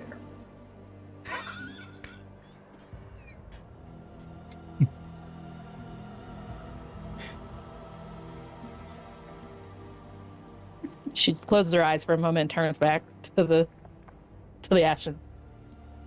Yeah. No, they're still there. They're Yeah, but there was a heartfelt moment. Like, yeah, I saw it. It almost seems like that Jackson is a very attuned person to the beyond. He wants to project it all the time. Like he's so aware, but he wants to be like, nah, that's not happening. It's fine. It's good. Right. I have like a beyond too, and I'm like, he's so aware of the beyond, but he would like it to not be. I need to send Arena a message briefly. I just realized.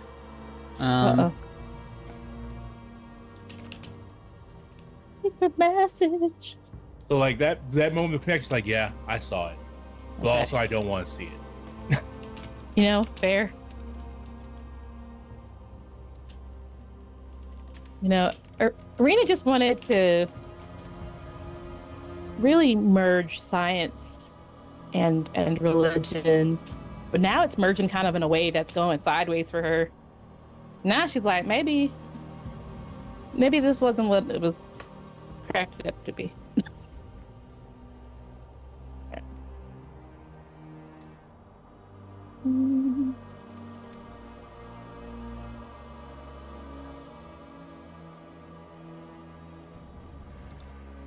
Oh. Okay. Ooh. Here we go. All right. Yes. Okay. Just had to send that message. That was very important. Very important. Yes. So now she's just coming, processing, taking it all in.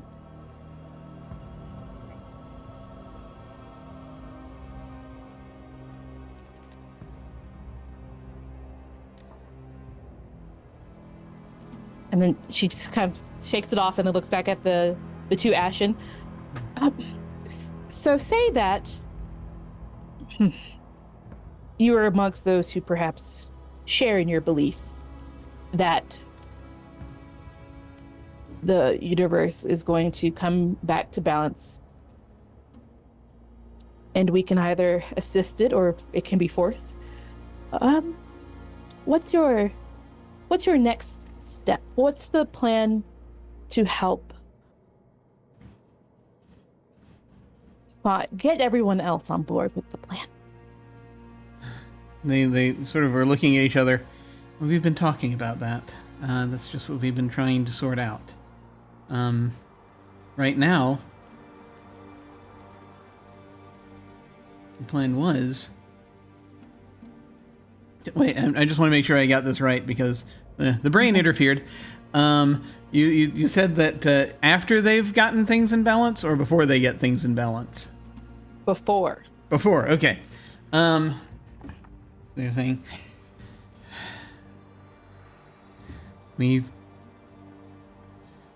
right now we're just headed to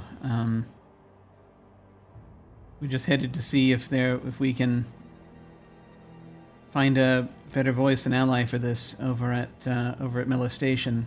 To see if we can amplify the message, because sure, it seems that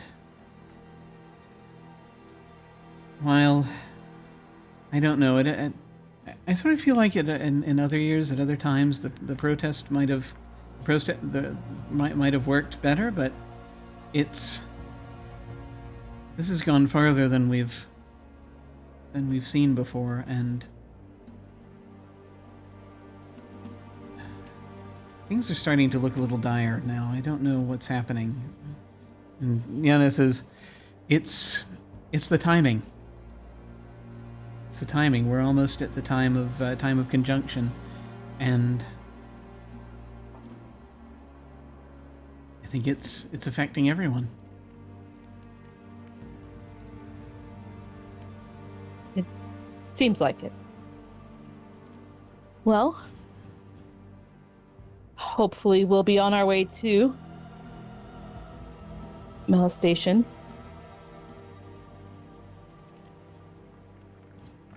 Actually, is that where this is a side? Yeah, question. that was your next molestation? stop. You were the ship, the Chimera, was supposed to go to molestation. It's been so long. Apparently, Fergus has had a conversation with someone or something that might enable you to go faster if you don't want to use the ship. Mm-hmm. But apparently, Fergus thinks so that's a good idea, and Yeah. and is planning to do that. But that's the impression you've gotten. Okay, so But perfect. you don't know who. This message was apparently meant only for you and Jackson, as far as the Yes. people in this room go. So she's not going to say anything to them about that. So now she's just trying to wrap up with the two Ashen so that she can I will wander say. away. Mm-hmm. I will say that probably, and Jackson will probably note this first because, of course, that on the other side of the hallway, you will see Trinket pad into view. God damn You Trinket. see, the horrible orange cat will just sort of, Jackson, he will just sort of look up at you and nod. No. Give you a knowing look. And then turn and continue padding on. Okay. Trinket is currently, and again, Irina, if you look, you'll see the cute little tortoiseshell cat. Has got their a little utility harness on that sometimes lets them carry stuff around the station to help out. Oh, cat tool belt. Yes, it's adorable. If you're Irina, it's adorable. If you're Jackson, it probably looks unholy. Just has like wisps of smoke coming off of it. It's like they're wearing clothes. Oh God! No, anyway. God damn it. You just gotta give him some ham. That's probably it. All right, so, Irina will say, if you'll excuse me, I need to have a brief conversation with Mr. Mead here, about some business that we have. If you'll excuse me. Yeah, they're like, oh, certainly. And they just sort of, and they give this sort of an odd look to Jackson, and sort of will turn and move on. So if there's a seat near him, she'll come and take it, sit down, stare at him, waiting for him to say something. He will sigh. Yes, Irina. Nothing to say about what just happened? What is there to say? This is all rather ridiculous.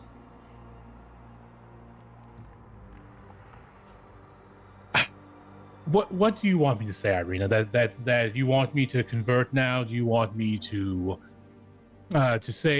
prostrate before you and say I believe? Do you want me to?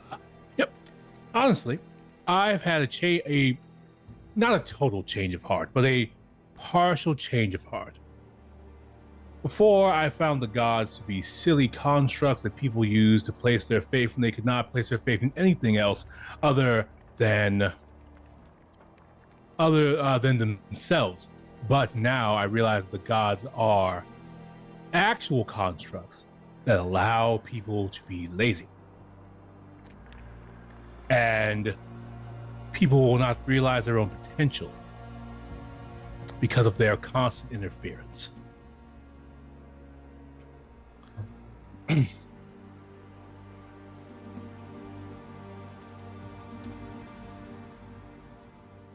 All of this happens. You see a sign that many who believe will never see. And that is the message that you have chosen to take from that. It's not the first thing that's happened to me today, by the by. So I've actually am very greedy. I've had several things that people may not ever see who believe happen to me. And yet you, a merchant, choose to believe that these signs, these beings, hamper our abilities instead of enhance them. Okay, give me a miracle right now. Do you feel enhanced? Do you feel empowered? Go on. I do feel empowered by the knowledge that we just received. By what? By simply by knowing of them? What have they given you? They've given us this technology. They've given us this message of what to do to make sure that we can help balance the scales. To whose end? Theirs? Who's to say that's good for us? Who's to say that if we don't do it, that it's going to be good for us to just experience the outcome? And that is the quandary. What do we do with what we have? I suspect if we are damaging the wall that keeps the horrors outside, we should probably stop doing that, I think. Okay.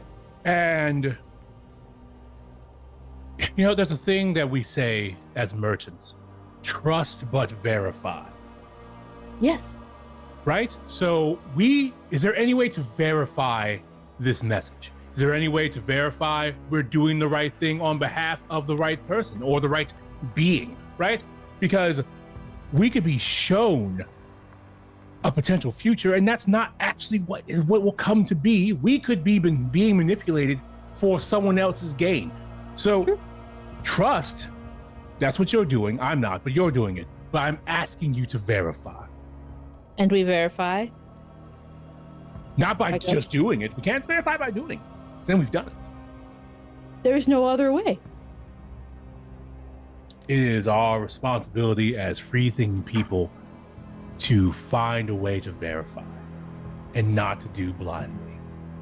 Then we must go and speak with the Magister. Okay. You have a line. You have a ticket. It's a communique. Our good friend Fergus seems to have some way.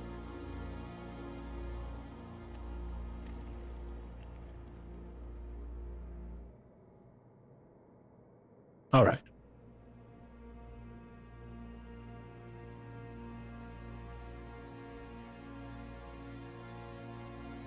All right, then. When Fergus reappears, we will ask him to put the Magister on the screen. I don't think it'll be that simple. I mean, he just seems to be revealing himself to who knows who. I mean, the Ashen? This person doesn't really care about verifying his contacts. There's no argument to that point. Apparently, the quality of human being that he desires is not the same standard that I would hold. However, he is but one being among many. And he just happens to be the one that we need to speak to currently. Or they. They is good. We don't really know. I don't want to put that on them. However, yes, they seem to not have quality control in their communication throughput. So Clearly. So, we have received the message, however poorly sent, and now we take that information and we verify it and move forward. sounds lovely. And you, perhaps, could consider sort of softening your stance a little bit. As someone who is blessed, it is another of the gods' curious behaviors that they've chosen their apparently preferred vessel to be you. And thus, you just get to just laugh. I don't think that being blessed by something that I don't enjoy is a reason to change my stance on anything. I know that that you people are all about epiphanies and going, I've had a change of heart because I've been blessed by the gods, but I don't think that I need to do anything. In fact, I didn't ask. You're seeking. The Ashen are seeking. I'm just here. Well, Caught up in your bullshit. you don't need a change of heart when you're always right. You know, I wish I was wrong more often. But, however, I'm glad that you were able to see things through a different lens, apparently multiple times today. And sometimes that resistance that you have, they will continue to work through you. Well, They will continue to show you they are present and they are powerful. So perhaps a softening in your stance will make it so that you can be less annoyed by these things. Well, Just a little something to consider. Well, maybe I should harden my heart until there's an edge so I may cut them. You're far more likely to be cut by them. They haven't met Jackson and me. I have.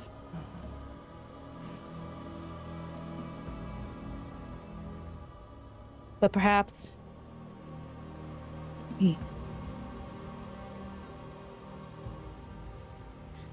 What other things have you had happen to you today?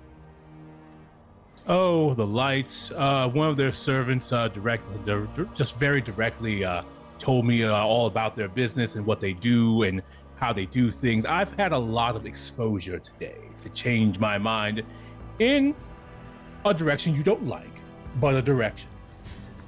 Oh, shit. Okay. Oh, no. Okay. I really hate to do this. I really do. But I feel as though there's just this brief second, and Jackson, I don't know if this is something that you're just sort of this in the back of your head, or if it's a thing you'd hear. But there is this brief moment when that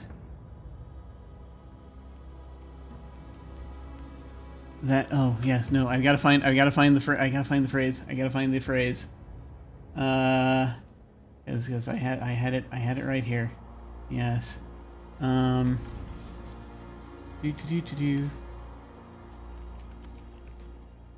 Nope. All right.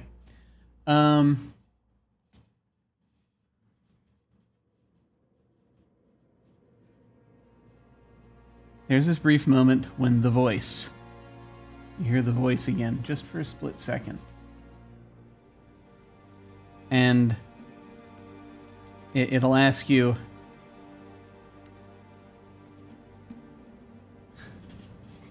would it not be?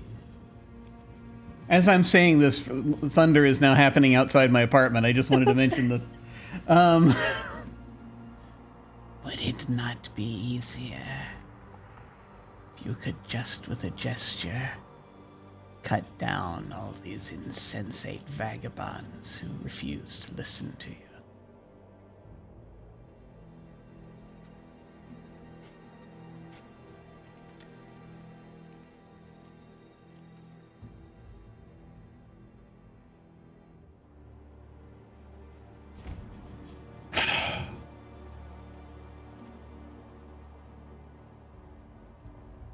There's a moment where he is stunned. It's just like he like stops mid-sentence, and then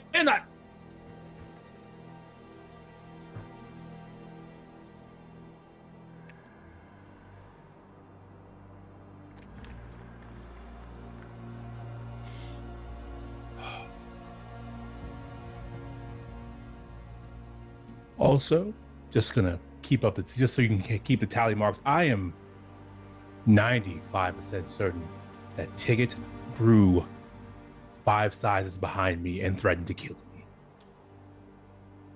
I don't think Ticket's a cat. Ticket is some kind of being. Maybe one of those beings. I don't know. As Jackson is saying that, Trinket is just sort of merrily, you see, just sort of pass by one of the one of the openings for just a second. That tiny little. Okay. You know, there are those who believe that cats are to be worshipped. So No. I was in the bookstore. Trinket was there. And Trinket walked behind me. And there was this dread chill and this presence.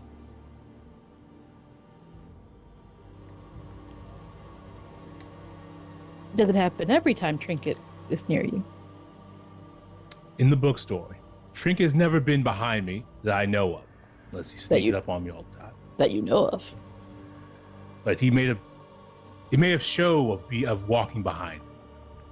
Mm. Everything is suspect. Signy is approaching. Oh, well, we should continue this conversation another time. Irina. Of course. And as you're approaching, she has this kind of bemused smile on her face. Signy, by the way, to Irina has not. I don't think Irina has met Signy. This is a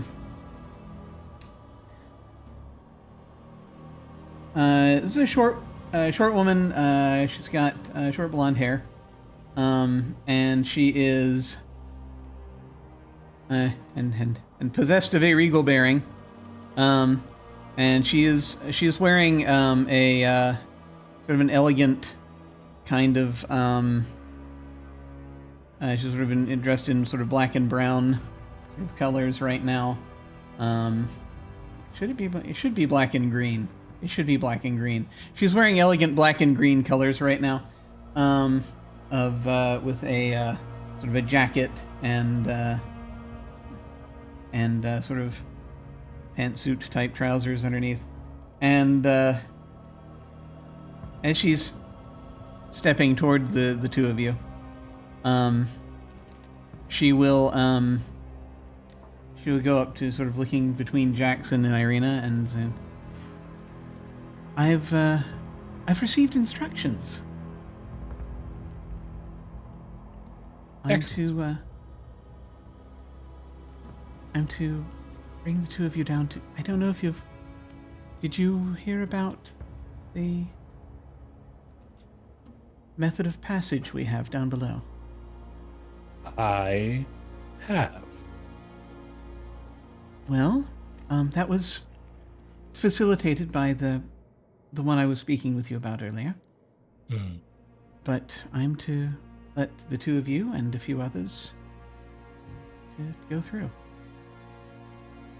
if you wish.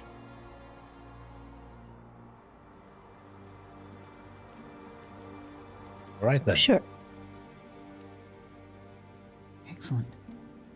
And she seems for saying it's like she's almost a little bit excited to show Jackson something in particular. And she says, "Well, whenever you're ready, I'll take you down."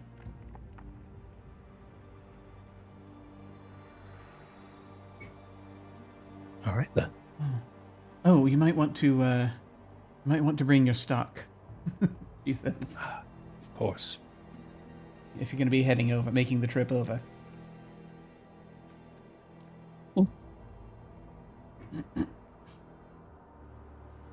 And as the preparations are being made to possibly use a weird gateway to spontaneously travel to another point in space, I think that is when, the sort of everyone every now and then gets a little ding of a news feed. And so there's an alert that pops up from the local Metaxas news traffic, and I'm just curious to know, if either of you look at that. Well, you gotta check the news. Right. Okay. Here is the message.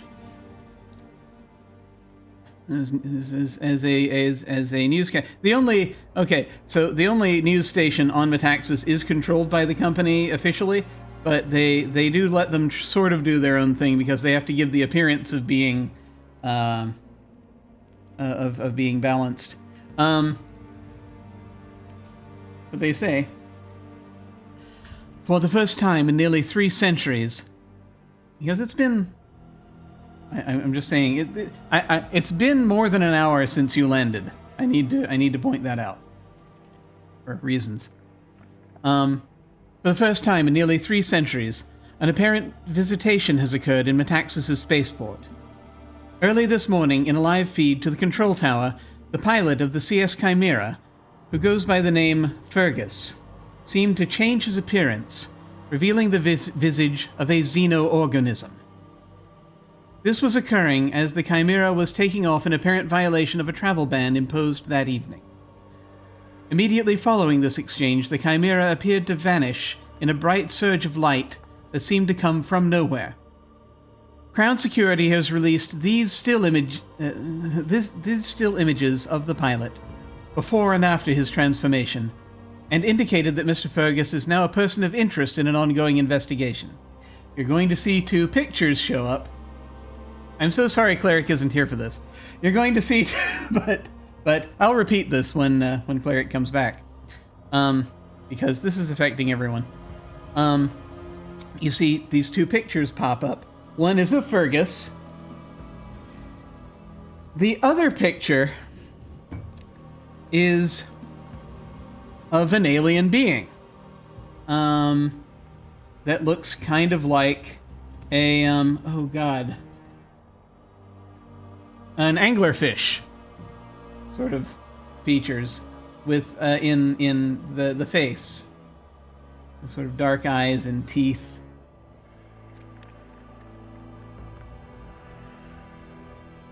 All right. And it continues. Information is still coming in, and a statement from Crown Security is expected soon. The Chimera has been visiting Metaxas for a number of decades, and Mr. Fergus has, up until today, been well known among the port merchant community. We'll provide more details as we get them. That news broadcast comes in, and that, I think, is where we are going to end this session. Everyone's suspect. See? Of Alas for the Angry Void. This has been a long day. It has. I don't know when the last time everyone slept was. But I think it was like afternoon when you landed. Yep. Irina's brain is like TV static right now, just. But it was afternoon on Metaxas. It might have been different for you. It's possible that you folks might have slept more recently. Who knows? That's I up was to you. going to sleep, but then we crashed. Yes, that's true. That's true. Crashing did happen. Oh, no, you didn't crash. Damn near. We landed abruptly. You did land abruptly. You did land abruptly. All right. Well, thank you all very much for watching. And thank you both very much for coming and participating in this mini episode. I very much appreciate it. Now, once again, things are in motion. Things are in motion. We're going to go ahead and do some outros. Feel free to tell folks where they can find you and give any final thoughts or reactions or what have you regarding this session. And we will start with Mem. Hey. Mem, this was a lot in one session. I had a great time. Oh yeah, I guess I'm supposed to tell you where you can find me. Mostly just here sometimes, apparently. But yeah, it was a lot. There's a lot happening. I like that I was like, oh, this is why we're playing the game. We're the protagonist.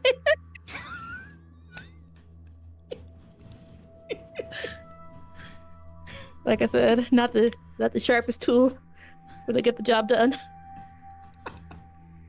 But also having this like weird moment where she gets to share with her least favorite, Jackson, but like favorite person to dislike. So it's kind of nice. But also, honestly, she's just kind of mean anyway.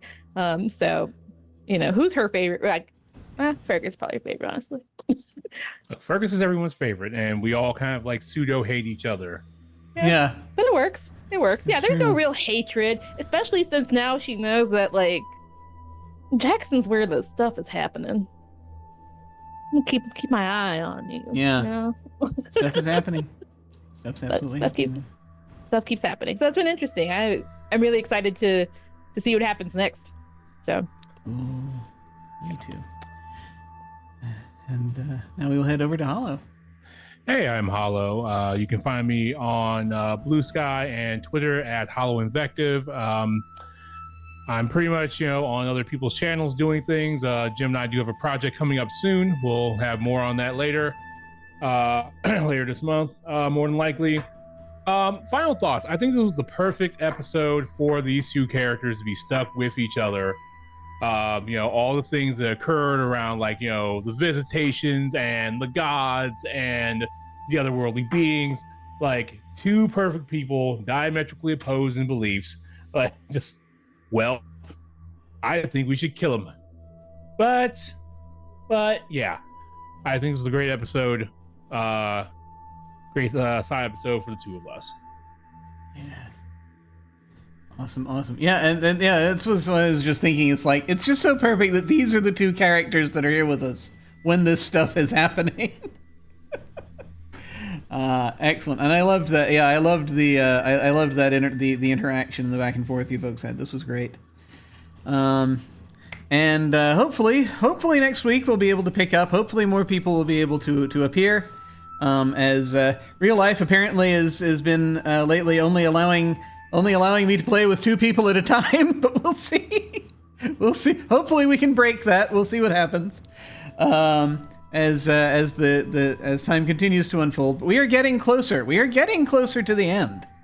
We're not quite at the end, obviously. There's more stuff to do, but things are hopefully dialing into focus here. And so as we get closer to the end game for this. And so I'm very excited to see where things are going to go with folks and what they're going to do. Because there's a lot of heavy stuff about to happen. And in the process of happening. So, once again, who am I? Yeah, it's an excellent question. I rarely know myself. But for the time being, I'm Jim Ryan. You can find me at OtherDoc on Twitch, YouTube, and most social media platforms. Wherever I'm not OtherDoc, I'm Jim Yes That Jim. My website is jimyesthatjim.com, where you can find my Geek Observation podcast and links to my various other podcasts I've done over the years, audio dramas, writings, and such. Down below, if you're watching live on Twitch, you can access my website, social media links, YouTube channel, and various other things. But if you're watching later on YouTube, I very much appreciate it. I've got links in there to Twitch and my website, and so there's no worries there. Right now, only thing currently planned coming up this coming week is hopefully to try to jump back in a week's time and do more of this. I'm just trying to grab my calendar real quick in case there's anything I'm missing. The only thing really streamed I've got planned right now is that. But I'll probably be doing more video games in between that. I am going to next month be appearing. I'm going to be making 3 appearances over on Lost Caravan. Technically 4 appearances, but 2 of them are for the same thing. As I'm running a 2-shot over there, and then I'm going to be playing in a couple of 1-shots. So more on that as we get closer to it. But I'm very much looking forward to that. And that's basically everything that is going on currently that I can talk about. And other stuff, as we have mentioned, is in the works, and more details on that as that gets closer. So, folks, when we hit the end card, we'll probably go say hi to somebody who is currently streaming. feel free to hang on if you're so inclined and say hi to them with us. I think, is Trooper still streaming? Trooper's doing a fascinating one-on-one project right now. So if they're still streaming when we get over there, we'll probably go say hi to them. As they're doing this, they're using Night's Black Agents, doing some one-on-one stuff. So very much interested in seeing that. So we're gonna go over, say hi to them. In the meantime, folks, thank you all very much for watching. Take care, and we will catch you next time. Farewell.